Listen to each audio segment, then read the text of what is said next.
انسان کے جسم میں بہت سارے سسٹمز ہوتے ہیں، ان میں سے 4 بہت اہم سسٹمز ہوتے ہیں۔ ان 4 میں سے پھر ایک اہم سسٹم ہے، اس کا نام ہے ایکسکریٹری سسٹم۔ ایکسکریٹری سسٹم کون سا سسٹم ہے؟ جس میں انسان کافی سارے مواد کو اپنے جسم سے باہر خارج کرتا ہے، فالتو مواد کو۔ اس نظام کو ایکسکریٹری نظام کہتے ہیں۔ اس نظام میں جو اہم آرگنز ہیں ہمارے پاس، وہ ہمارے پاس گردے ہے، گردوں کے پھر اپنے پارٹس ہوتے ہیں۔ اس کے علاوہ جو گردے کے بعد جو ہمارے پاس آتے ہیں، یوریٹرز ہے، یورینری بلیڈر ہے، یوریترا ہے، اسی طرح کچھ یہاں پر امپورٹنٹ مسلز ہوتے ہیں۔ تو کڈنیز جو ہوتے ہیں یا گردے، یہ ہمارے جسم میں 2 دانے ہوتے ہیں۔ تقریباً ہر ایک کا جو سائز ہوتا ہے اور لمبائی ہوتی ہے وہ تقریباً 10 سینٹی میٹر ہے۔ اسی طرح یہ جو 2 کڈنی ہے ہمارے، the 2 ureters drain into common sac called urinary bladder۔ یہ جو 2 گردوں سے پھر اسی طرح کچھ نالیاں جاتے ہوئے ایک جگہ پر اکٹھے ہوتے ہیں ایک تالاب کی شکل میں۔ اس تالاب کے نما ساخت کو یورینری بلیڈر کہتے ہیں، جہاں پر انسانی پیشاب جمع ہوتے ہیں۔ اسی طرح پھر جس ٹائم انسان چاہتا ہے تو وہاں سے پھر یہ ایکسپیل ہو جاتے ہیں، باہر خارج ہو جاتے ہیں۔ کس کے ذریعے سے؟ یوریترا کے ذریعے سے۔ یوریترا وہی آخری نالی ہے جہاں سے ہمارے پیشاب نکلتے ہیں۔ اسی طرح یہ ہمارے پاس جو سٹرکچر ہے یا فنکشن ہے کڈنی کا، کڈنی جو ہے وہ ایک اہم آرگنز ہے ہمارے جسم کا، جو فلٹریشن کا عمل کرتا ہے۔ جو ہمارے لیفٹ کڈنی ہوتی ہے، بایاں کڈنی ہے، وہ تقریباً 1.5 سے 2 سینٹی میٹر چوڑا ہوتا ہے۔ کس کڈنی سے؟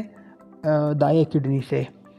Each kidney has an outer renal cortex. ہر ایک کی جو بیرونی ایک ہول ہوتا ہے ہر کڈنی کے اوپر، جس کو کارٹیکس کہتے ہیں، اور انر جو اس کا وہ ہے، اس کو انر رینل میڈولا کہتے ہیں۔ سائنسی زبان میں جو گردے کا نام کرتے ہیں وہ اس کو کہتے ہیں رینل۔ تو اسی طرح میڈولا کنٹینز کون شیپ کالڈ پیرامڈس۔ میڈولا میں پھر کون نما ساخت ہوتے ہیں جس کو پیرامڈس کہتے ہیں۔ اسی طرح پھر پیرامڈس کے بھی اپنے حصے ہوتے ہیں۔ اس میں پھر ایک حصہ ہوتا ہے the hilus is the depressed area of kidney in the middle. Both regions are spoiled with by blood by a renal artery and drained by a renal vein۔ یعنی اس میں جو سب سے اہم پوائنٹ ہے اس کو کیا کہتے ہیں؟ ہم نے کافی پچھلے ویڈیوز میں بھی اس کو مینشن کیا ہے۔ کڈنیز فلٹر 180 لیٹر بلڈ ان 24 آورز، کہ ہمارے جو گردے ہوتے ہیں وہ 24 گھنٹوں میں تقریباً 180 لیٹر خون کو فلٹر کرتے ہیں۔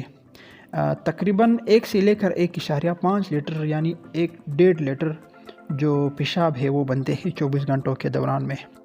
جو اسٹرکچرل اور فنکشنل یونٹ آف کڈنی ہے اس کا نام ہے نیفرون۔ نیفرون کا سٹرکچر کسی کو سمجھ میں آ گئی تو اس کا مطلب ہے کہ اس کو گردے کا سٹرکچر بھی سمجھ میں آ گیا۔ یہاں پر جو پھر ہمارے فلٹریشن ہوتا ہے وہ نیفرون کے اندر ہی ہوتا ہے۔ تو نیفرون کیا ہے؟ یہ اسٹرکچر اینڈ فنکشنل یونٹ ہے۔ اس کے پھر اپنے حصے ہوتے ہیں۔ ایک پہلے جو اس کا شروعات والا حصہ، اس کو گلومیرولس کہتے ہیں۔ اس کا جو سیکنڈ پارٹ ہے اس کو بامن کیپسول کہتے ہیں۔ اور اس کے علاوہ جو اس کا نیکسٹ پھر ایک جگہ کا اس میں نام ہے رینل ٹیوبیول ہے، پروکسیمل کنویٹر ٹیوبیول ہے،